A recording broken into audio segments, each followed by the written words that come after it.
Good evening, everyone, and welcome to the 6 at 6 lecture. I'm Mark Nykirk, the director of the Scripps Howard Center for Civic Engagement at NKU. We are your hosts for this evening. This is our last 6 at 6 of the season. Those of you who have been with us all year, appreciate it. By the way, we're working on next season, and it's going to be a good one, so stay tuned. We'll announce that late in the summer, and so we hope to have you with us next year. We are live this evening from the studio of Norse Media on the campus of NKU in Griffin Hall, the College of Informatics. And we have a studio audience, so we appreciate those of you who are with us in person, but also appreciative of the virtual audience. So thanks for being with us. You're in for a treat tonight. I took a look at the slides, a little sort of preview before this evening, and saw them this afternoon, and this is going to be a really fun lecture. So it also happens to be a timely lecture. When we scheduled this on artificial intelligence and art, the national conversation around artificial intelligence and creativity had not reached the crescendo that it has now. So we have the good fortune of a nice news peg, if you will. So this is an important topic in the world and in our country right now. We're going to hear a little bit about more about how this intersection of creative activity and artificial intelligence works. You will notice if you are online, at the bottom of your screen is a function that says Q&A. If you have a question, type it there. We will monitor those questions and try to get all the questions asked as time permits. We'll go till 7:30, so just type your questions in there at any point in time. Those of you live in the audience, all you have to do is raise your hand, and you can ask your question right here. So we're going to get started, and I'd like to introduce Professor Nicholas Caporusso, who teaches computer science.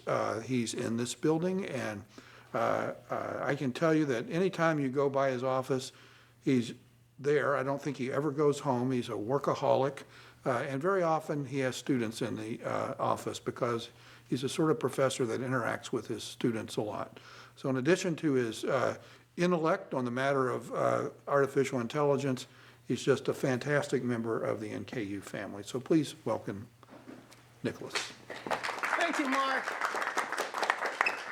Thanks everyone for being here, for being virtual. Thanks for that really sweet introduction. I'm Nicholas. I'm going to talk about artificial intelligence and art tonight. A lot about ChatGPT, Midjourney, things that we're using. I've prepared 119 slides, so I'll be entertaining you for the next 15 hours. But I also like to keep this interactive, so anytime you have a question, feel free to stop me, ask that question, whether it's in person or virtually. Before we start, I just want to share a little bit about me so that you know where this weird accent comes from, but also so that you can understand where my perspective is when it comes to artificial intelligence and art. I don't have any formal art background, and you'll soon see it when you see my artwork. So I'm from Italy, and specifically I'm from a city called Bari, where the Hill of the Boot is. This is a very beautiful place that is really close to my hometown, and if you get to my webpage by scanning the QR code and you get to that link, you'll see a lot of really cool places in my area. It's going to be a map with a lot of pins there. But the reason why I'm bringing this up is that just last week, Italy joined a cool list of countries that banned ChatGPT. So there's Russia there, those kinds of countries. And we want to understand why that happened. Why did that happen to my country? And then I found the answer. And the answer is in this chart, which represents the so-called Dunning-Kruger effect. In short, this means that the least we know about a subject, the least we know about a topic, the more we think that we know all about it. So this is why basically people think that AI will take over, will kill us all. This is why people thought that TikTok would immediately make us dumber. That's not true. TikTok is making us dumber, but really slowly, not as fast as we thought. But the purpose of tonight's conversation is really to understand artificial intelligence, especially when it comes to this new wave of artificial intelligence called generative AI, and basically kind of walk a little bit through this curve so that we can understand a little more what generative AI is. We then can fear it a little bit less because we'll get to see its limitations and its power. Something more about me. My formal education is in computer science. I studied in Italy and in the United States. That's what brought me back here. And then I've worked as a researcher in the field of human-computer interaction. And then I started a company. And then right now I'm teaching at NKU, which I love. My research interest is in human-computer interaction. Now, human-computer interaction is this beautiful, beautiful topic that talks about how machines can make our lives better by understanding the psychology of the user and by changing the way machines work so that users can do their things in a better way. And it's really like here that the human and the machine meet. And this is a beautiful, beautiful, beautiful space to be in, and some of that we'll explore together tonight.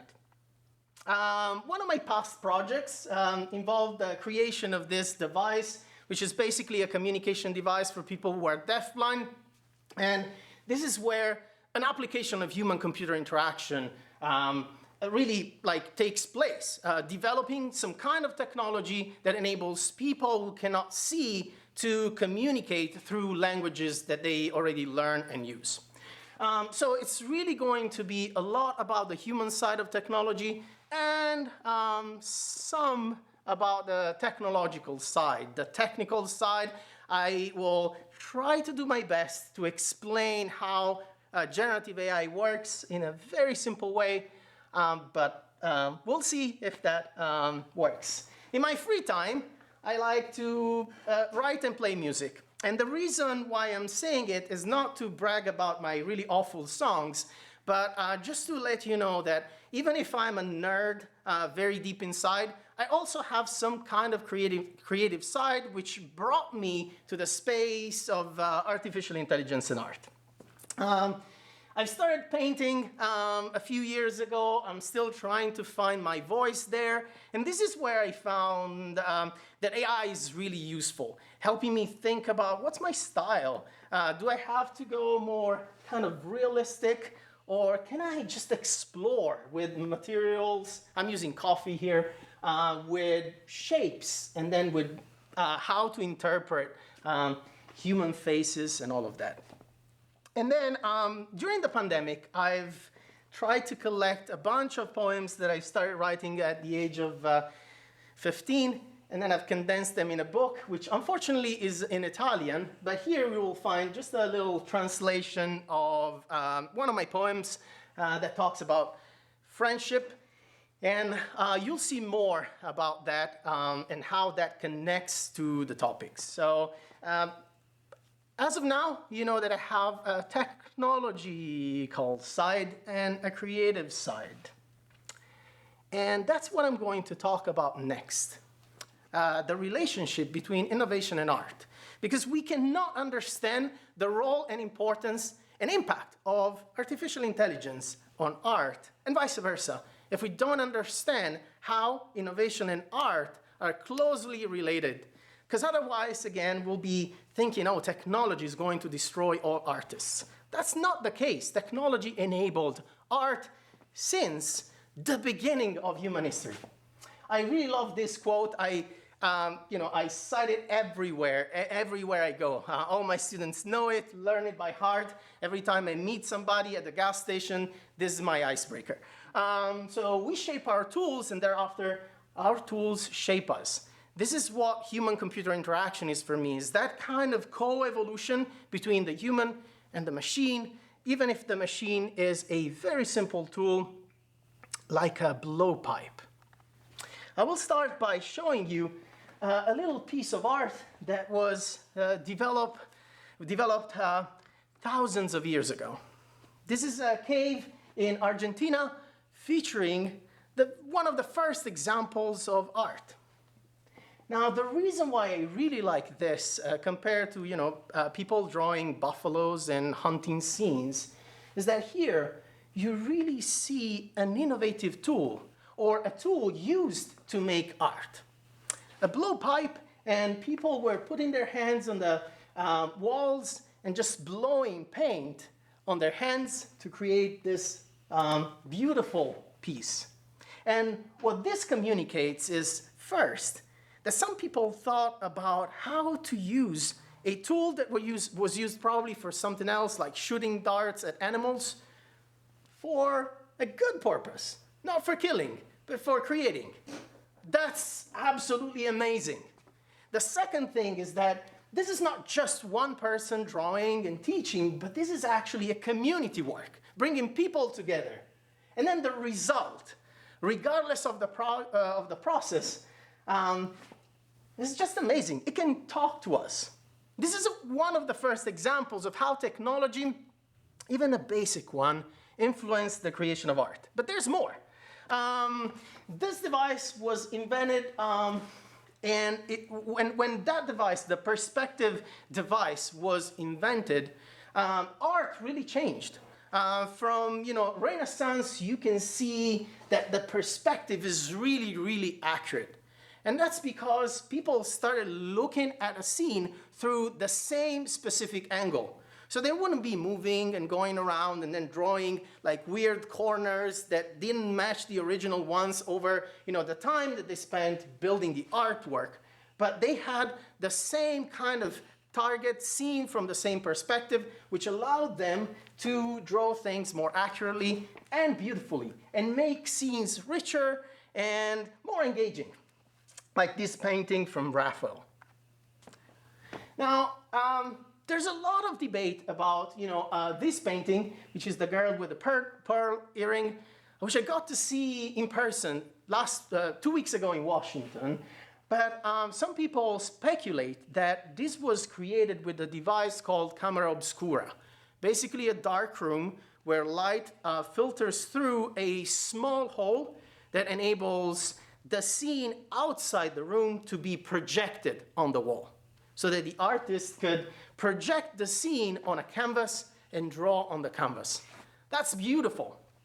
And clearly this is the beginning of what we nowadays call photography, right?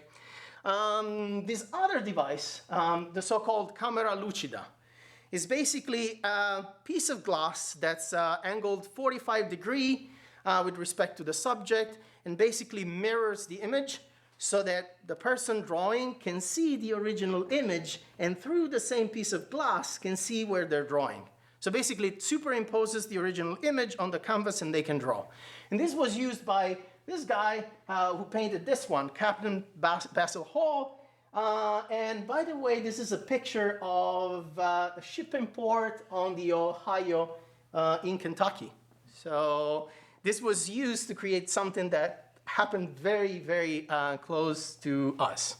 But let's move forward and just get some more examples of technology in art. When photography, and before that daguerreotypes were invented, painters didn't need models anymore, which for some of them, especially knowing Picasso, that was a big bummer. But he could see models on pictures, on photographs, and then paint them. These unleashed great potential for artists, but also for models who didn't have to stand there for hours. And this is how realism actually was invented. People started drawing things that were more accurate, representing common scenes and not God and Christianity themes, or like stuff that exists, that's nowadays, that's everyday's life. Then moving forward, math and the invention of tessellation, which dates way back thousands of years before Christ, changed the way Escher designed his artwork by composing figures and by making sure that they could create a very intricate pattern that also shows some kind of metamorphosis, some kind of change. given by the nonlinear structure of the patterns. And then we get smaller and we get digital. The invention of the pixel or screens, where every single point is a bulb that can be used to create different shades of colors, which enabled the creation of the so-called Mandelbrot set. This to me is a piece of art. The Mandelbrot set is, and fractals in general, are beautiful because you can zoom in on the side and they basically grow recursively. They never end. There's always something that happens based on a mathematical function. This could never be achieved without the invention of the pixel. And finally, we've been told, especially the past year, that we'll be living in the metaverse. I don't believe that, but I do appreciate the invention of 3D goggles. They were not invented, by Facebook or Meta, but they were invented at the beginning of the 19th century, where you could use two lenses to see two pictures taken from slightly different angles that would help create that kind of three-dimensional vision that nowadays we can use to create beautiful art on Minecraft. These are two pieces of Minecraft art. Two lovers, beautiful, and then just mountains, like a landscape.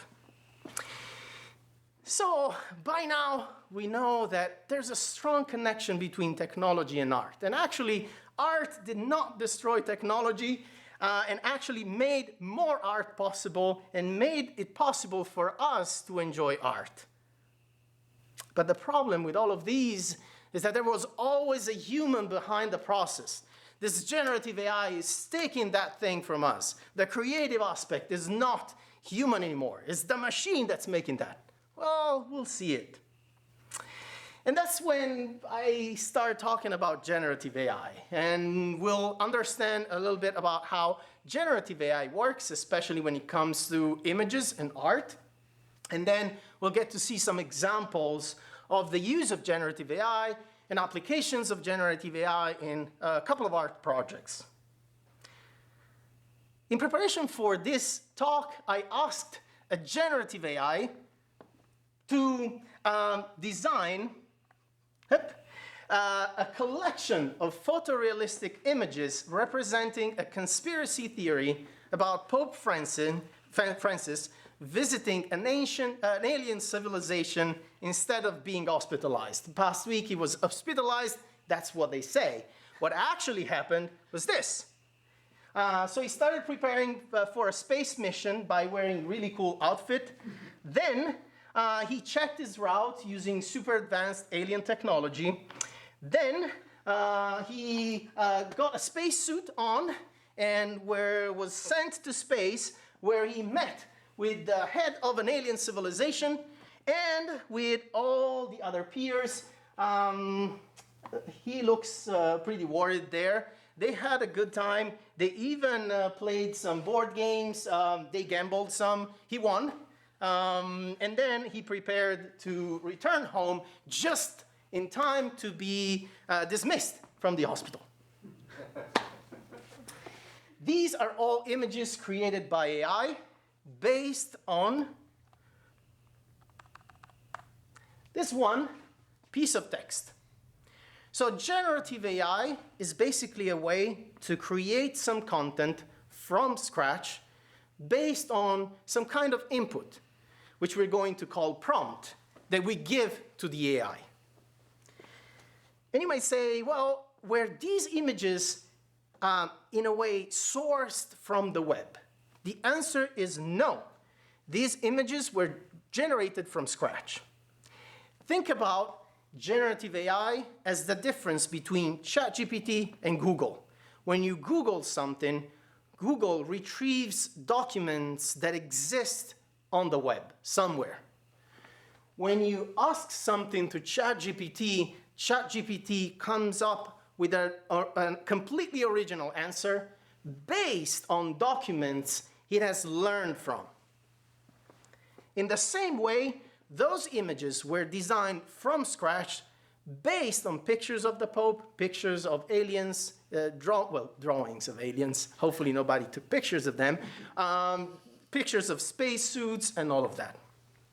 The world of generative AI is now really like a landscape which consists of systems that generate text from text. An example would be ChatGPT. We ask ChatGPT something, ChatGPT answers, or text to images. And this is an example. Again, if you have any question, feel free to ask them, whether in person or virtually. But I'll move on with one question. How is it possible? How can these happen? Well, this is all thanks to artificial intelligence. And artificial intelligence really is when software are able to show some kind of behavior that looks smart. An example is this, your cleaning robot. But a cleaning robot is not necessarily super smart. A cleaning robot is just given some very specific instructions that he has to obey and comply with. And then based on these instructions, and then on sensors on board and stuff like that, the robot is able to figure out the map of the room and then clean your house. That's smart, and that's part of artificial intelligence. But your Roomba will never be able to answer a question as good as ChatGPT does. Because artificial intelligence is basically based on predicting a specific behavior. An example would be a spam filter that, based on the presence of some keywords, will detect if an email that you get is spam or not. If they're trying to sell you watches, well, probably spam. If they're trying to sell you, enhancement stuff, it's probably spam. If they're trying to schedule a meeting with you and not sending a link but asking just for a time and date, that's probably not spam. It's just a probabilistic model. And another example is when you ask Google and you type artificial intelligence is going to, and then Google will tell you, well, what are the most probable kind of searches that people have done. Is going to take over the world, create a jobless society, replace humans, destroy social media, and all of that. These are the most frequent queries that people ask Google, most frequent questions. That's intelligent, but that's not enough for generating creative ideas. In order to make a step forward, we need to understand what machine learning is, which is a subset of artificial intelligence where we basically design software so that it's able to understand the patterns that we all live with, that we are all immersed in, and then, based on these patterns, can make decisions. This is exactly how we learn. We're given examples of how, the letter A is written, and we do it over and over and over again until we become good at that.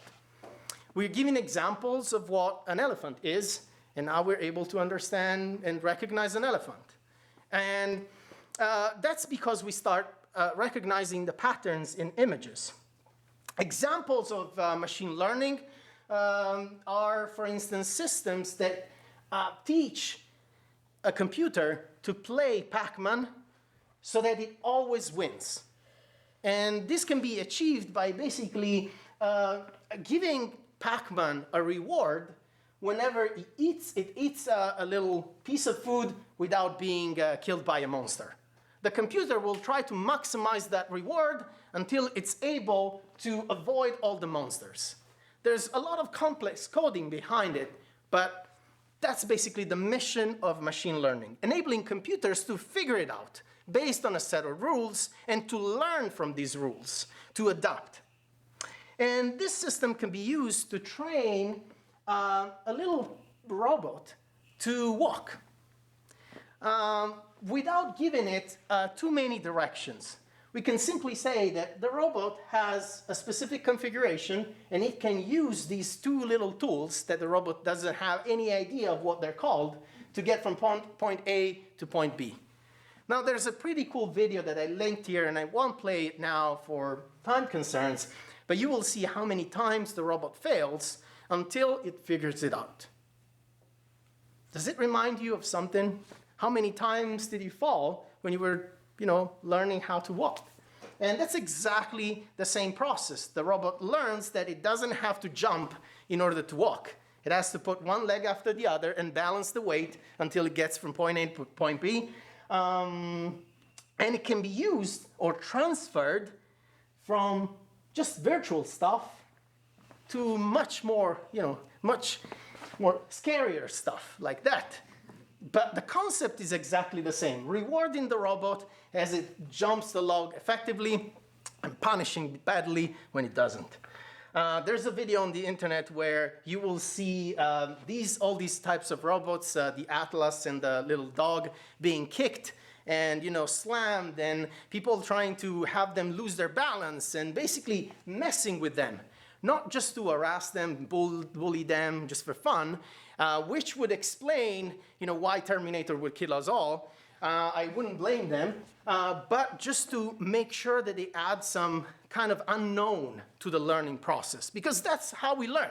When we step out of the comfort zone and we learn how to run instead of just walking, we gain more balance, right? And computers are really good at doing this because they're fast, because they have a lot of time. They don't go to see movies, they don't hang out, go to dates and things like that. So all they do is crunching data. So we could train a computer to recognize symbols by basically giving a computer a series of examples of what a 0 looks like, what a 1 looks like, and by telling the computer, hey, all of these numbers are actually the same one, it's the 0. And then we can say, hey, the way you should see these numbers is that these numbers are basically digital images that consist of a number of pixels. And so you can see each pixel, and you can see all the relationships between these pixels, and you can form some kind of connections that basically tell you that when there's a specific configuration, then it's an 8. When there's another specific configuration, then it's a 0. And the more examples, the more the computer will be able to form this network, which is basically exactly like a human brain, a connection between what the computer can see and how the computer can process that information. Think of it as basically a mesh of neurons that are able to think about stuff.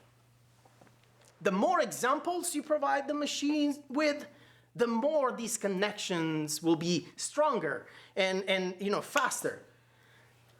The more symbols you give them, the larger the brain will become, because it will be able to hold more data.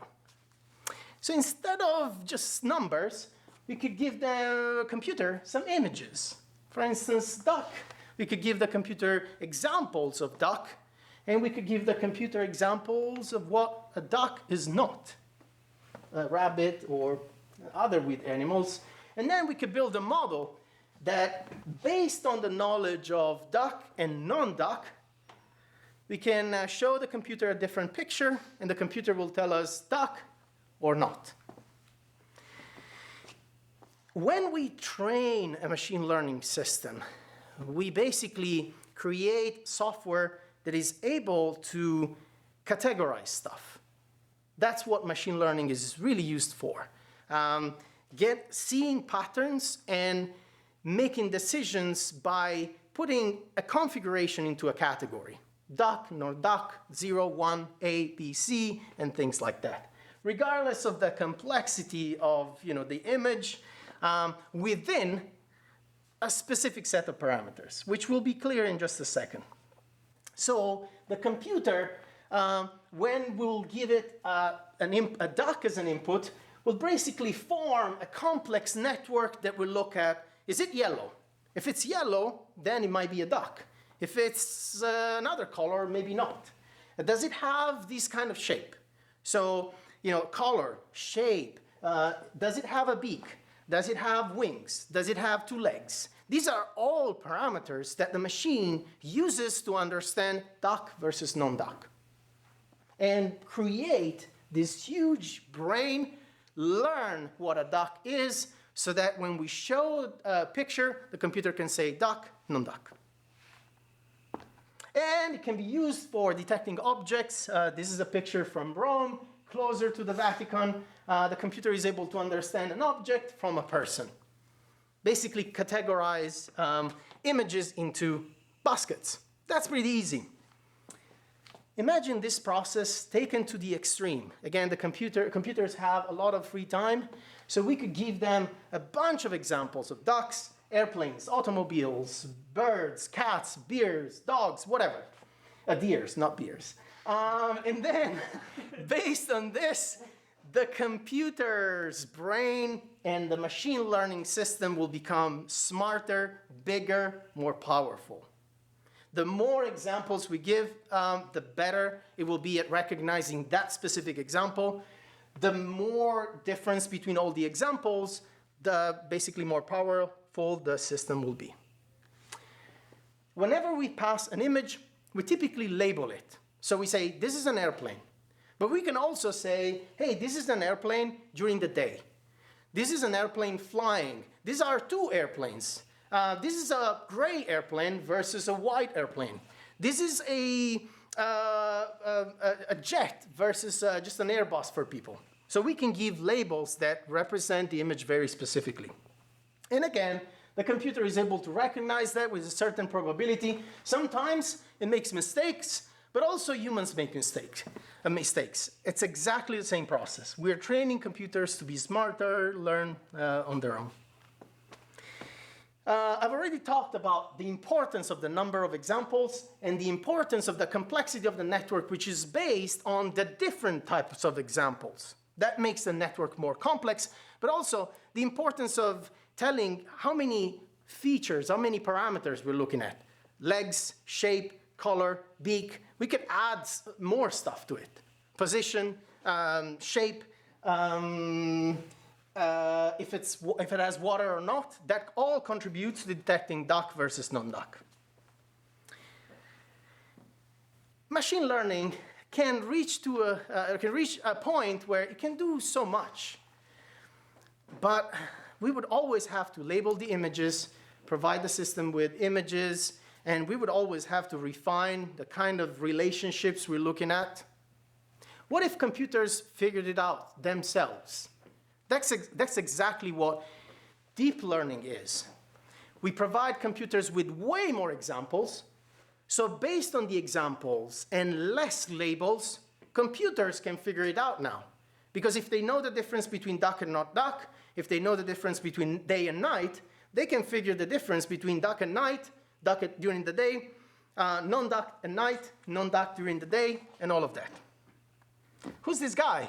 Some of my students know it. It's a really bad joke, but we're talking about deep learning, and now I'm asking you that question. So to the audience, in person or virtual, who's this guy? Any ideas? It's really tough. This is how I explain the difference between machine learning and deep learning, or also depth learning. Yes. So you're able to recognize this guy, right? Why? Because it's presented to you in a context and with a look that you all know. This is out of context, out of, and it doesn't have the typical Johnny Depp look that we're used to. How can we figure out? Well, some of us can, but clearly not here. That's fine. But how can we figure it out? By understanding, the relationships between, well, this guy looks familiar. It might be somebody we know. It might be an actor. So we need to be able to process more data than the image suggests. That's exactly what deep learning does. Very, overly simplified. So imagine now giving a deep learning system a bunch of images, billions and billions and billions of images. And this is, and having the machine learning system understand the difference between this image that contains a car and this image that contains a duck. And the more cars, the more the machine learning will be like, this group of images is really different from this group. They are two different groups. This is cars, this is ducks. And then imagine we switch the process. Now that the machine learning has learned what a duck is and what a car is and what a dog is, we tell the machine learning, draw a dog. Not, without asking the machine to pull it up from a database of images, but draw it from scratch. Start with noise and draw a dog, right? That's what one of the first deep learning systems was drawing when we prompted it with, asking, draw a dog.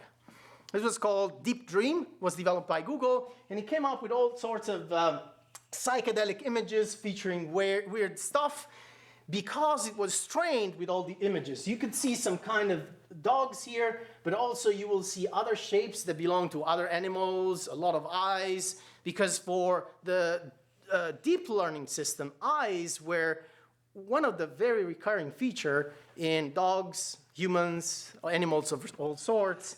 So we basically make this switch. We ask the computer to draw a dog, and that's the image that we get. Not a good image, but the computer is now generating it from scratch based on features learned from the dog. If I say draw a face, this is what I get. People we see every day, the only problem is that they look weird. And why is that? Well, because faces are hard. Figuring out, what the features of a face are, it's not an easy task. And imagine that these computers are crunching data all the time. That's all they do the whole day. And still they have a really hard time understanding, is this a face? Well, it looks like a face to me. The change really happened when a guy introduced a two-step process. One step where we tell the system to draw something, and based on noise, so a complete, like from scratch, it generates an image, say a face, based on the features learned from a set of images, a giant set of images. Once the image is generated, then there's another system that uses machine learning. And the purpose of the second system, called discriminator, is basically to say, this looks human. This doesn't look very human. Basically, duck, no duck. Same thing. In this system, the generation or the classification process is reversed. So instead of categorizing, it classifies it, it generates it. In this process, it classifies it, duck or not duck. So we generate an image that looks like this, really weird, and then the system is like, nope, no duck, or no face. And then we generate it again until this guy is like, this is good. And then the more we do that, the more this guy is able to distinguish between a good face and a bad face, and the more the images get better. Oh, by the way, yes, this was supposed to be images drawn by an AI system, but I just wanted to share that this process takes time. Imagine when we all started to learn how to draw. We weren't able to draw a face immediately. I still cannot. It takes time, but eventually the system is able to get there. Using that machine learning system with the generator and the discriminator, we can make images better. These are all pictures of people who don't exist. These are not weird, right? These look pretty good. Way better than we all could design or create. So a question would be, are AI-generated images original? Yes, They're generated from scratch, based on patterns, features, characteristics learned from the system, based on the data set, but they're created from scratch, so nothing is taken as is. It's like if you met 100,000 people and then you were asked to draw a face. You'd be pretty good at it. Somehow you will draw people that resembles some of the people you've met, all of them, many of them, none of them, but anyway, you'll nail the features. The more you draw, the better you get at it. But you're creating a drawing from scratch as the AI-generated image is created from scratch.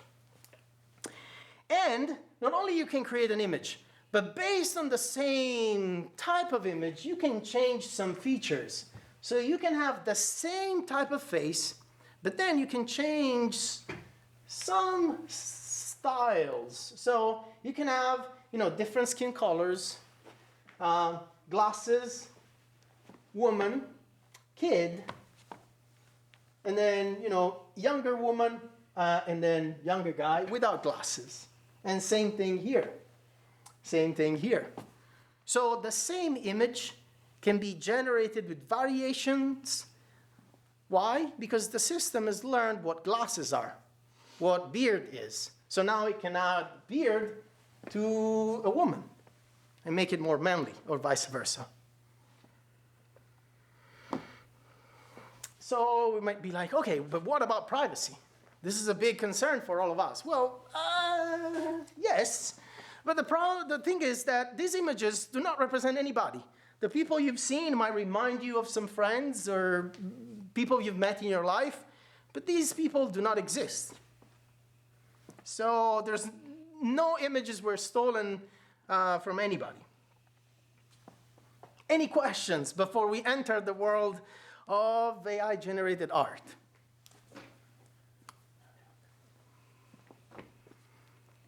Okay, then I'll move to the next chapter, which I call Enter Singularity. And you will discover about singularity in a few minutes. But imagine, this picture. It's a gallery of people. This is not generated by AI. This is an actual picture. And imagine if we gave a machine learning system, and specifically a deep learning system, the possibility of visiting every museum in the world, of seeing every piece of artwork ever created, so that it learns basically the whole mankind worth of art, pictures, everything, as if it was able to see, to get all the knowledge at once, like the Faust. And then we asked the machine learning system, hey, now draw a city. Well, given that the training set, the way the machine was trained was with art, the city will not look necessarily photorealistic. It will have some artistic components into it. And again, it will be generated from scratch, starting from noise, through a series of steps that get closer to the final image. So when we ask the machine, hey, draw a face, it won't look like a photorealistic image. It will look more like this. It's basically, and the process is like the machine will start scribbling. And then based on that, we'll get to a face.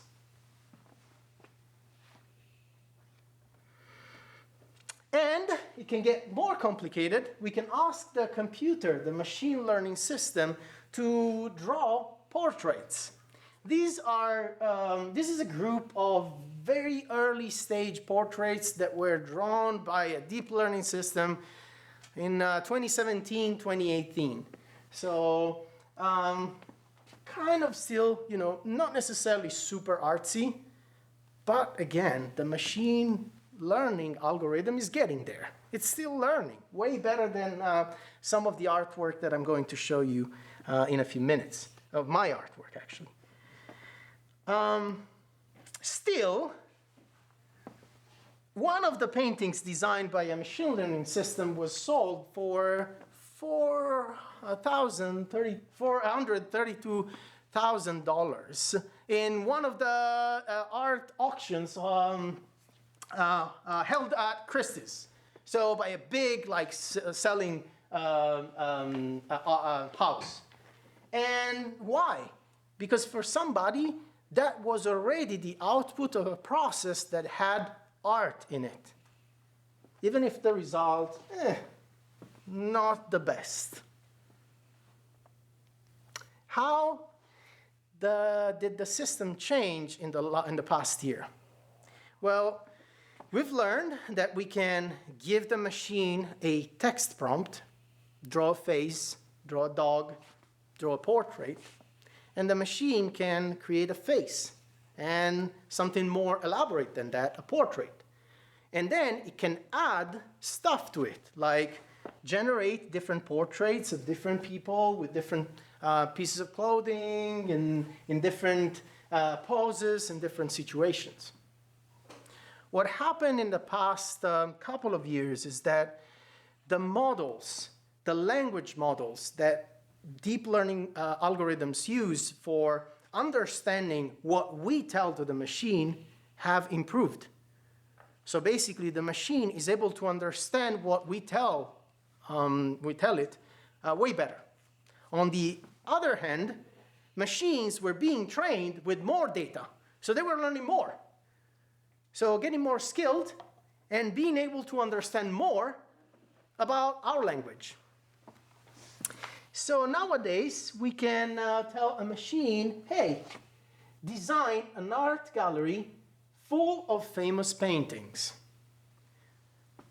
So the algorithm will think about what an art gallery is, will go find in its brain memories of art galleries, memories of what a painting is, memories of what famous means, and then we'll combine these concepts all together, and from scratch, it will create an image.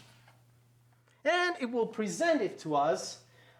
This is the interface of a software called Midjourney, which is my favorite AI generator. And will give us four images that potentially represent what we asked the machine for. So a gallery with two people visiting it, a lady exploring a gallery, an empty gallery, and a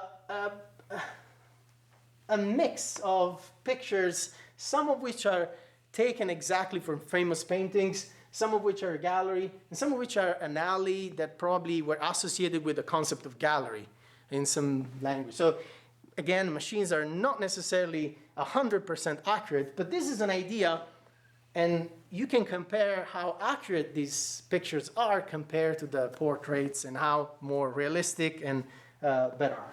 And then we can decide, hey, I really like this one, or I want to change, I want that to be redesigned completely, and the machine will be like, okay, no problem, I can generate one, and it takes seconds to do that.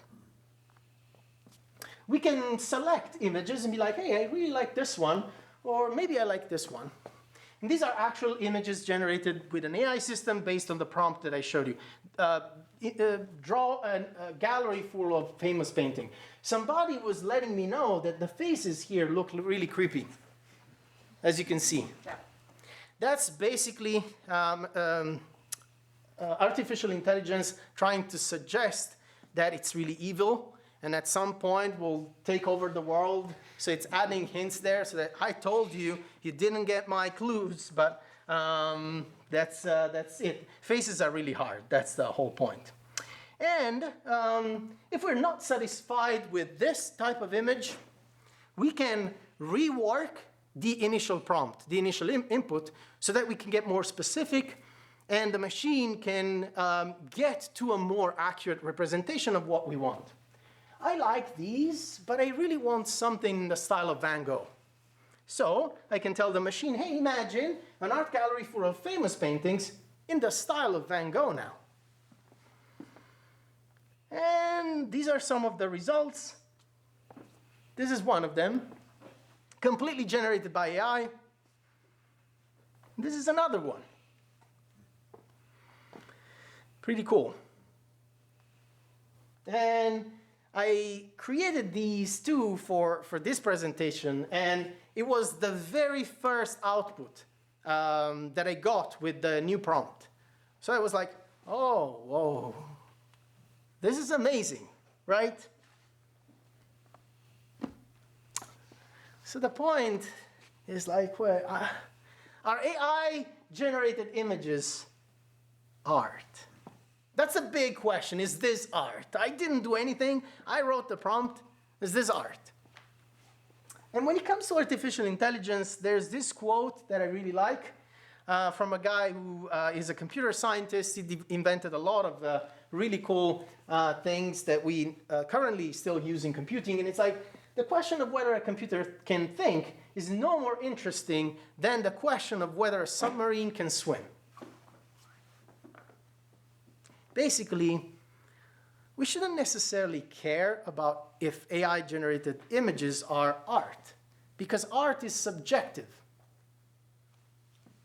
It depends on the individual.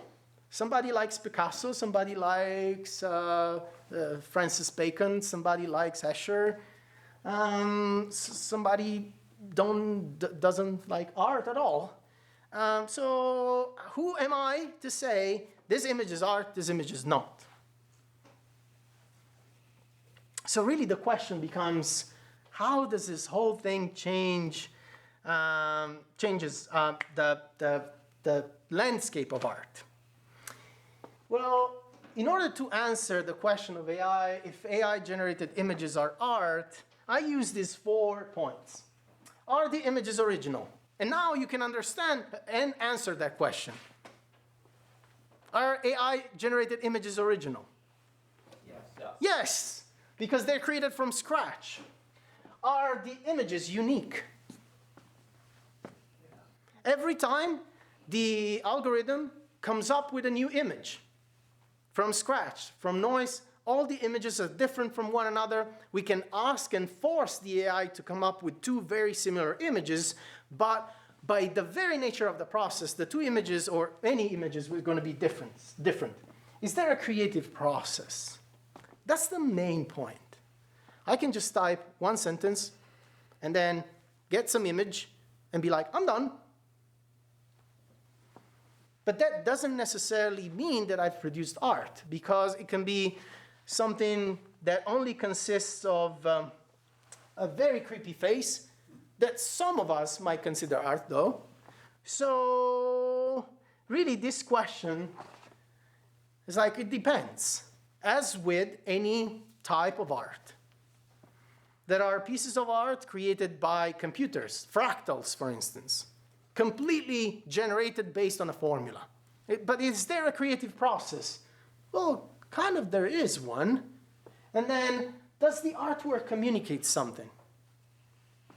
I think that's the main question that we want to ask ourselves. Imagine joining the Pope in the visit to an alien civilization, and then entering a room where you see this image. You don't know whether it's created by an alien with their 55 arms or by an AI. You just see this. And to me, it's beautiful. I don't care about whether this was created by any human form or alien form or a computer. This is beautiful.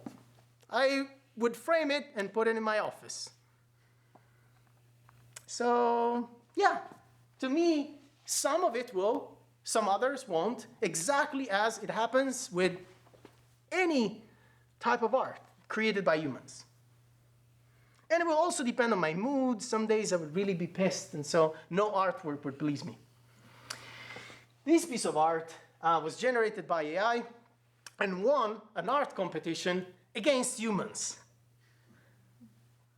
And this is when it gets tricky. And this semester I'm teaching a honors course that deals with artificial intelligence and art. And we had a lot of conversations with my students. And during the very first day, we kind of came up with a series of rules, one of which is, well, if you generate artwork with AI, you should say it. And at least we should separate, especially when it comes to competitions, AI artwork and human-generated artwork, just to know. And so that's all about information, but it doesn't change the beauty of this or how bad this is. So a couple of implications before I quickly show a couple of projects that I'm working on. So one, and these to me are the biggest questions around the topic, not whether AI art is art, not whether artwork is original, but what is the value of the artwork when we can produce an infinite number of unique and beautiful pieces of art? If they're all unique and all beautiful, which one do we pick? And that's where I get paralyzed. It's like, paralysis by analysis. It's like, what do I do? And the second one is, how will art consumption change if anyone is able to produce art at a speed that is faster than what we can ever consume? So imagine if all of us went home and together with 1 billion people following us virtually, started creating artwork. We would have an explosion of art.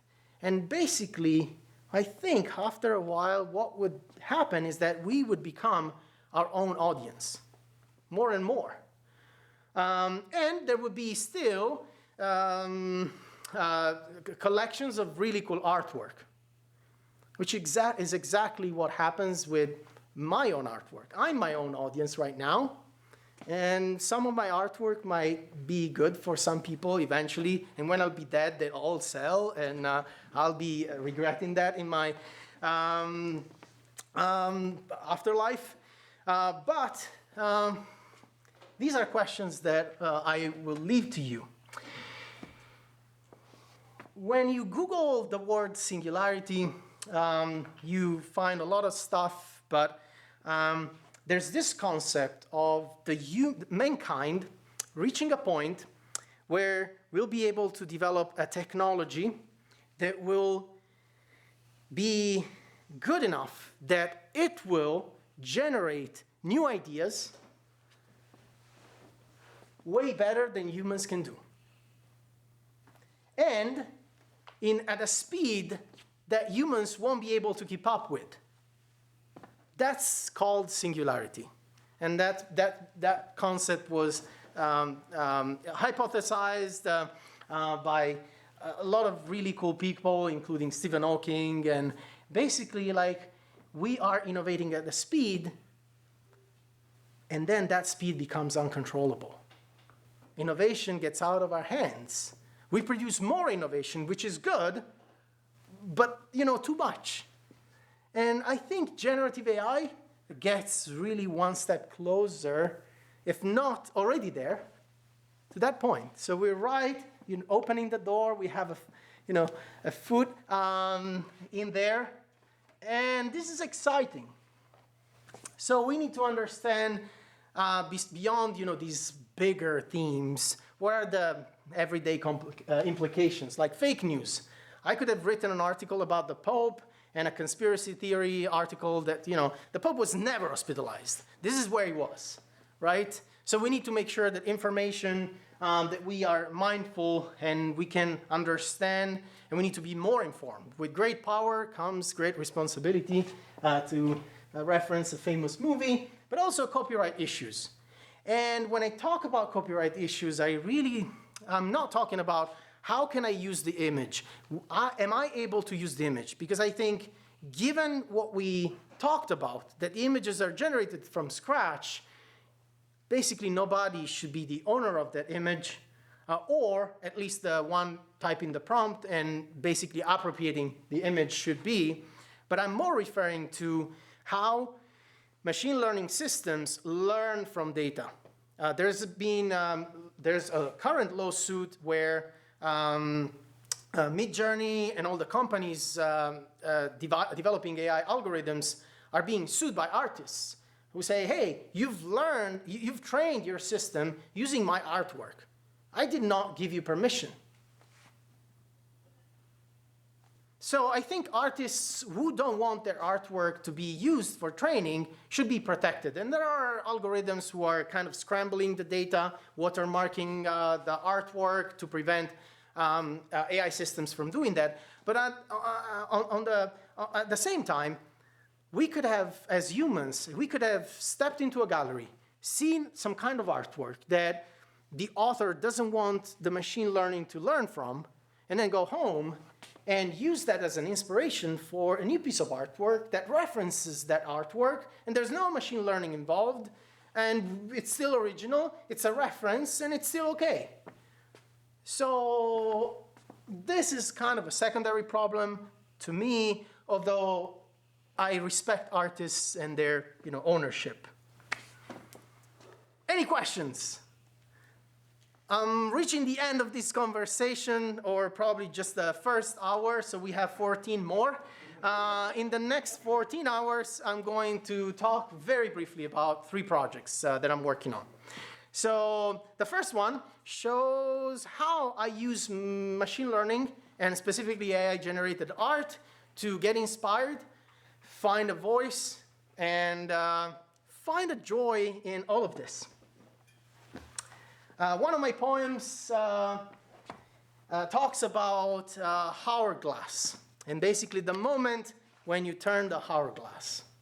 So basically one half is empty, and then you turn it, and then the other half is full, but then starts to slowly get empty again. And really, like, the moment when you turn the hourglass is the moment when you replenish your time, your energy, your battery, whatever that is. And you can see that moment as the moment of change, where everything can happen because you have so much time left.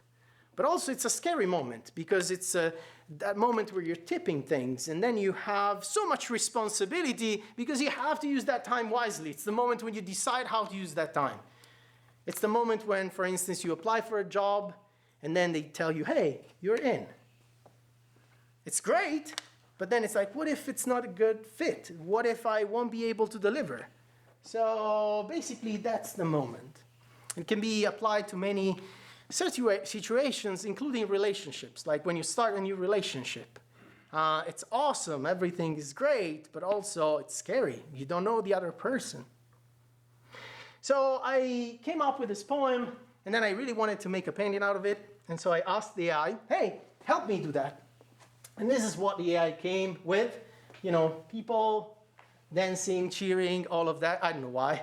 My prompt was maybe wrong, my broken English, things of that nature. But one image was pretty cool, this one, which already looks like an artwork to me. So I was like, this is generated by AI, but I want to paint it. How can I make it worse? And I was like, okay, I like this image that the lady's pouring, time and energy and beauty into my hourglass. That's awesome. But it doesn't represent the fear of somebody entering a relationship. It doesn't represent so much joy as I want it to represent. And so I thought about my artistic references, some of them. This is a painting by Francis Bacon. He was famous for drawing stuff that was really haunting.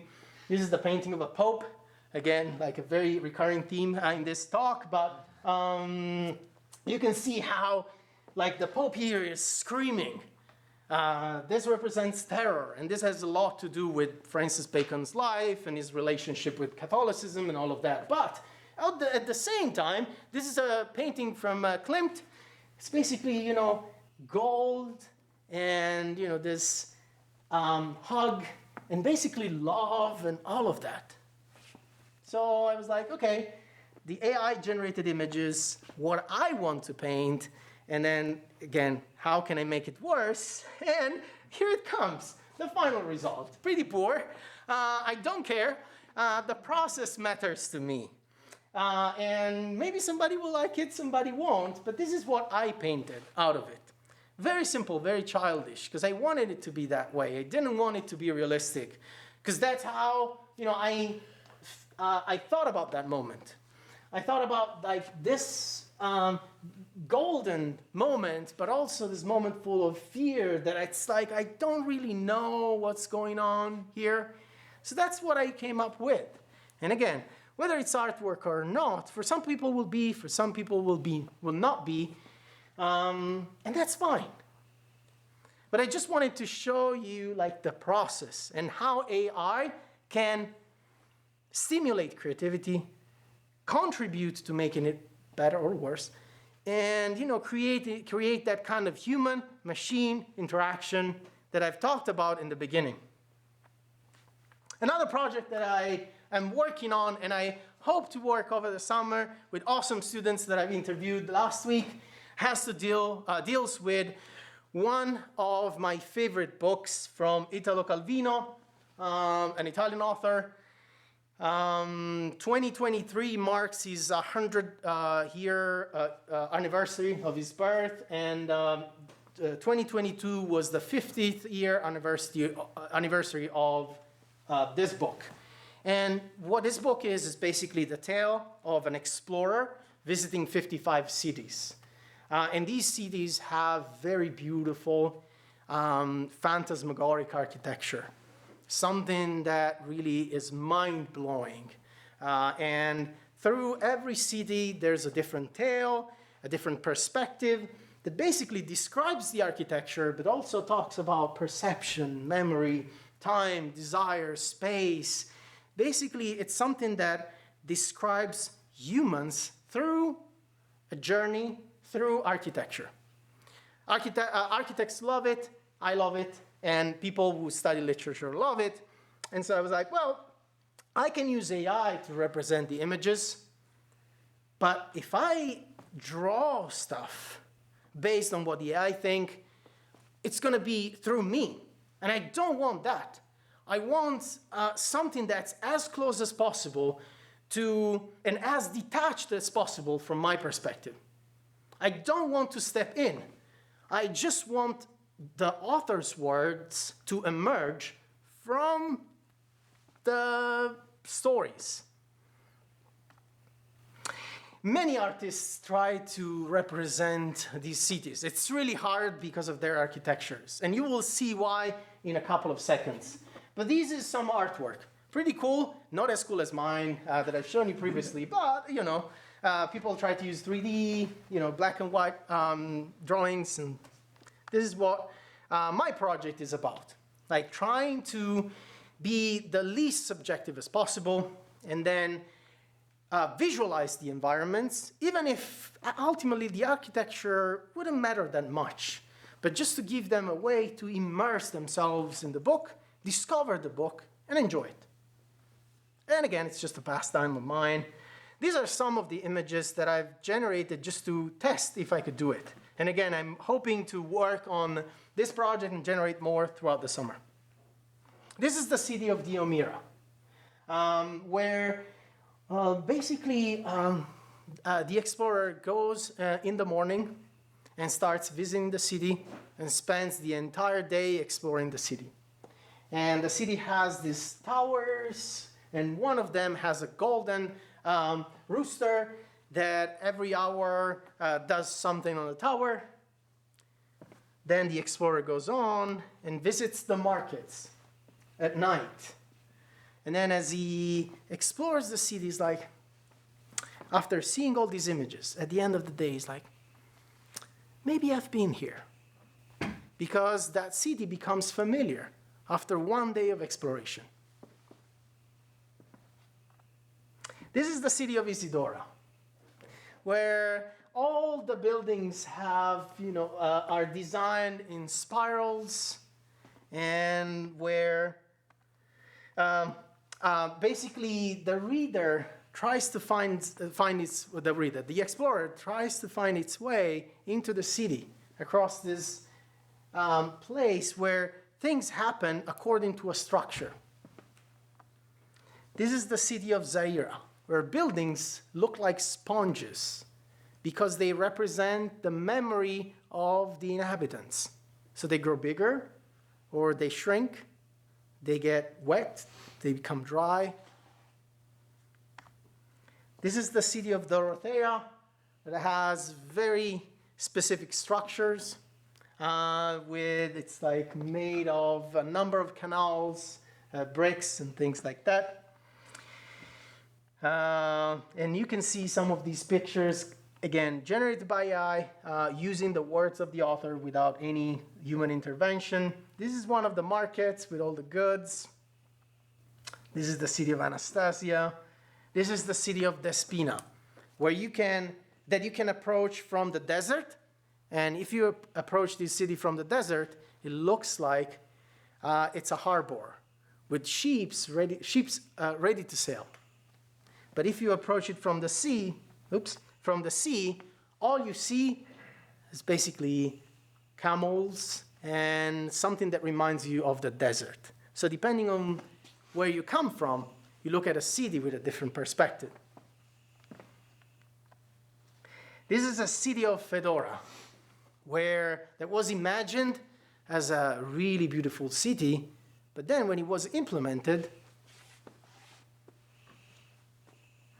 cement blocks, very poorly done. Although the initial idea was this beautiful city, and the architects designed a miniature that you could still see through a blue crystal ball. And when you see through it, you see the beauty that it could have been. But then, this is what the inhabitants have to live in. And, more.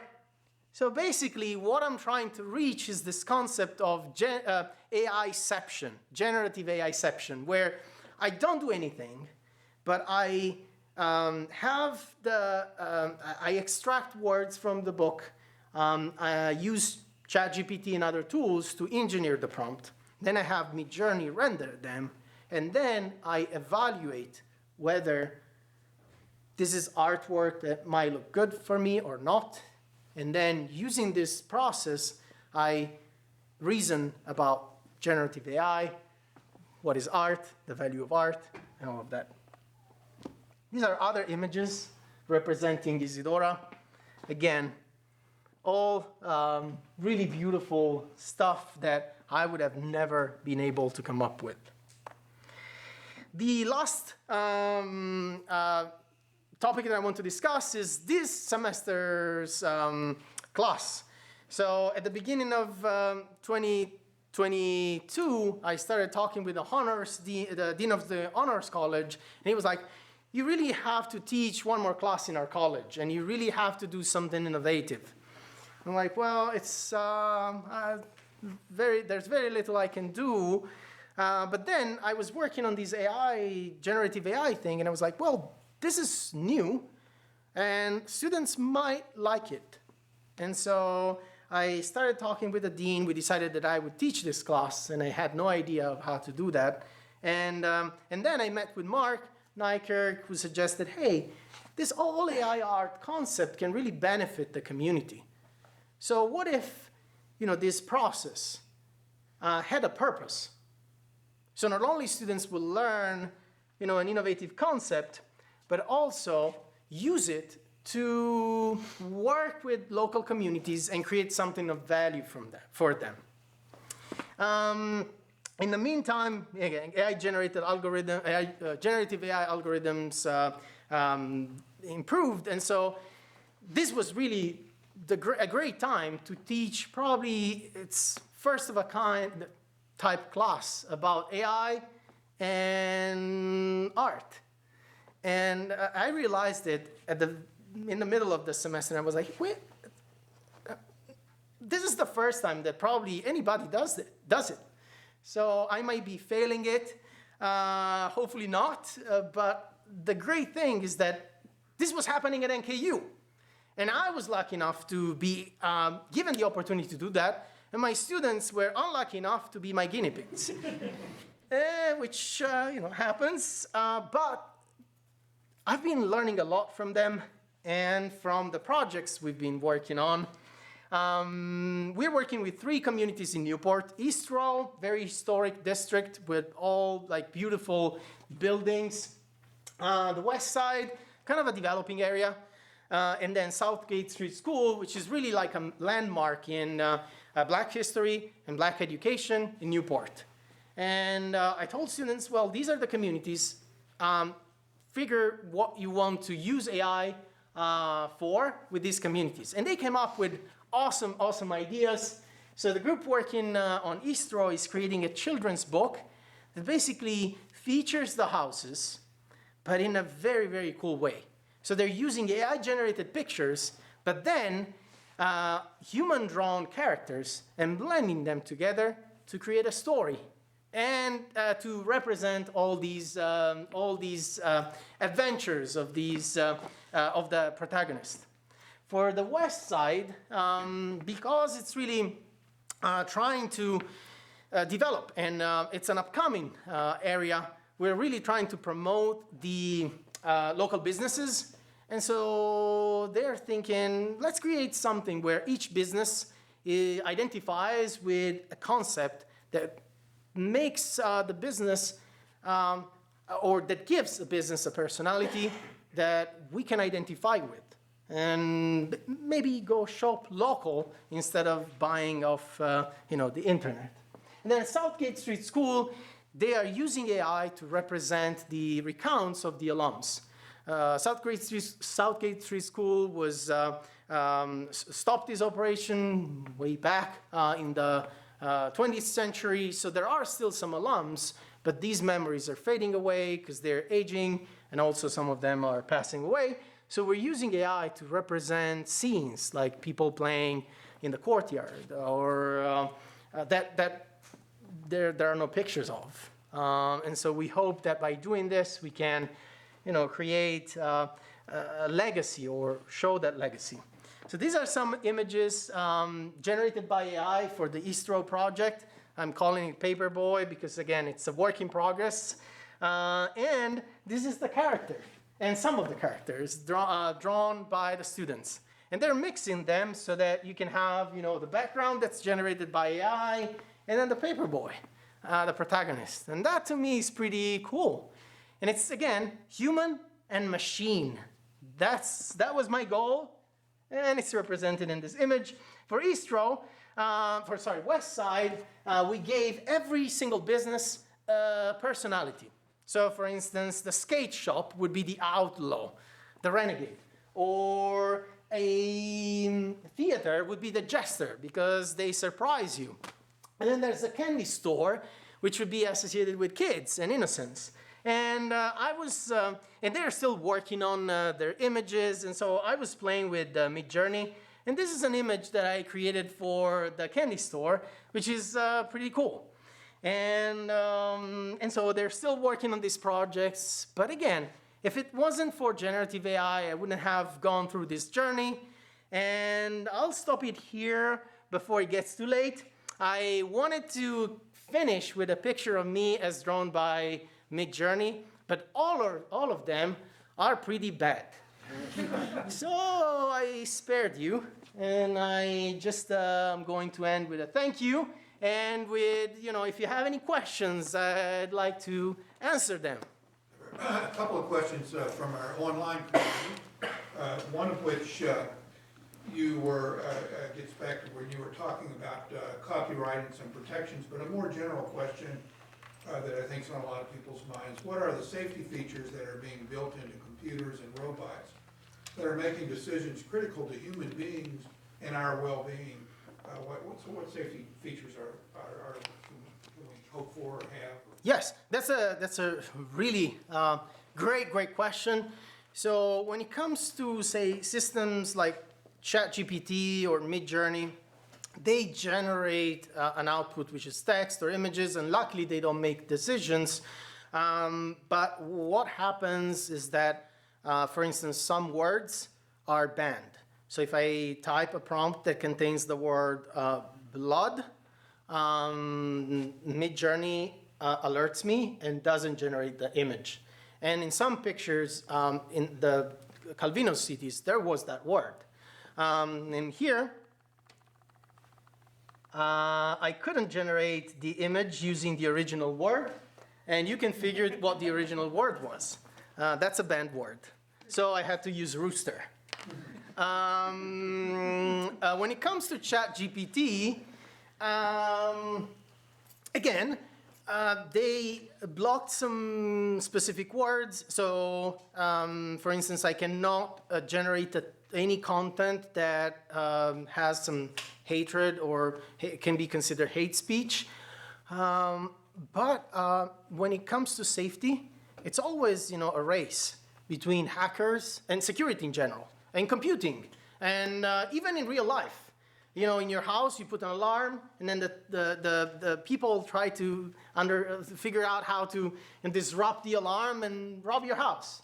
You protect it with a dog, and then they train the dog to be sweet by giving them treats. So it's always going to be a race, and that's an ongoing conversation. There are features already, but more should be added, clearly. The next question is really kind of related. It's kind of a good follow-up question, though it's from a different person, and it is, we hear that companies behind the technology are asking for regulation. Do you have any perspective on how this will happen, what the regulation might look like,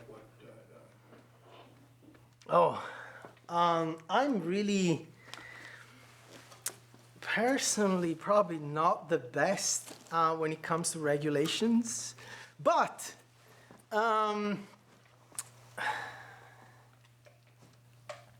because I think so besides some boundaries that are being considered, should art be regulated?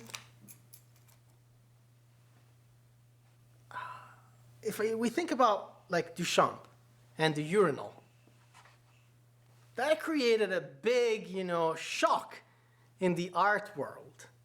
And what if people banned it? Van Gogh, he didn't sell any of his paintings for a long time because Impressionists and Impressionism was what sold.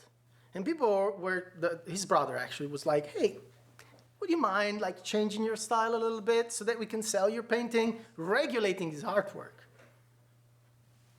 And we can say, other things about regulations in music, freedom of speech. There are some boundaries, for sure. But I think, there's some level of politically correct that is harmful. It's necessary to be able to overcome some of the problems that we have. But then too much regulations in that sense, and we won't be able to make fun of anything. So when it comes to regulations, again, it's an ongoing discourse. I'd probably prefer no regulations at all, and maybe leave it to humans. Same thing with, nuclear energy. What was the best solution we came up with when it comes to nuclear weapons? Well, the United States have to have an arsenal. Russia has to have an arsenal so they can threaten each other. Perfect regulations. Everybody's safe, right? But if you don't regulate it, then it's free for all. So I don't know. We'll change directions just a little. First of all, are there any questions in person? Right, just go ahead. So another online question then. Since you're a poet, you'll appreciate this question. If you can see, and I think you've helped demonstrate a link between creativity, AI, and visual art. What about written art? So if AI were to write a novel, is that art? Is there any distinction in these principles and between different kinds of art?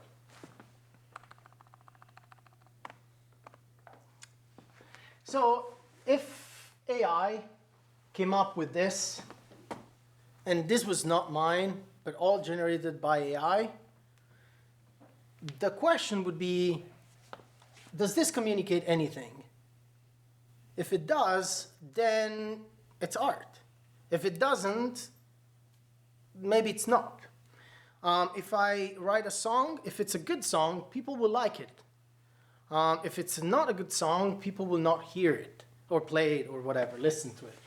I think the question should be, if you create a novel using AI only, and you say, I've written this novel, then there's a problem. Because then, well, and the problem would really be for the author. Because if I wasn't able to write anything, and I came up with a beautiful novel that's AI generated, then I would probably be required to write another one. And either I use AI again, which I may be lucky, and if I'm able to generate a good novel, that's okay. People have done it in the past where they've pretended they've written novels, whereas it was their wives or partners, and authors do it every day. Like famous authors publish books that are written by people that they hire, but then they have the name. So we live in a society where these type of lies exist, not because of the AI, but because of the human side. And we just have to live with it and deal with it. And the answer is, to me, because that risk always existed and will always exist, the only thing I can evaluate is how good this is to me. If I like it, it's art. If I don't like it, if the person used AI to come up with exactly this, and I consider it art, well done. The person did a good job. If they picked the worst AI poem possible, even worse than this, then probably they didn't do a good job. It was not the AI's fault, it was the person's fault that they weren't able to select a good one. One last question from the virtual audience before we close. This person, you heard the term starving artist. I think this questioner is wondering if it's going to get worse, because the question is, how do you see traditional medium artists who rely on commissions coexisting with AI art generation? Yeah, and I think that's really the question, that if artists are now competing with machines that are able to create something that's really good, very fast, these are the people who are going to be hit the most. When digital cameras were introduced, people using film started becoming the starved artist. And the same thing is going to happen to some of them. Now, humans and machines evolve. And machines and tools have led to an evolution. As we can see today, I'm using computers, monitors, lights, virtual audience, and all of that. That didn't happen, back then when people were just blowing paint on through their pipes. We've evolved, and there's going to be a crisis in the market, but I think artists are known for their creativity, and they might find creative ways to use AI to pick the best artwork, making it more relevant, and survive. There are also awesome starving artists that kept starving before AI. And I'm trying to think about that name. It's a famous author, drank a lot. Bukowski, yes. He was starving for a long time, way before AI happened. It's how, unfortunately, human dynamics work. And this will definitely aggravate the issue. Because with greater power comes greater responsibility. And on that note... the virtual audience is applauding too, but let's... Thanks. Thank you so much.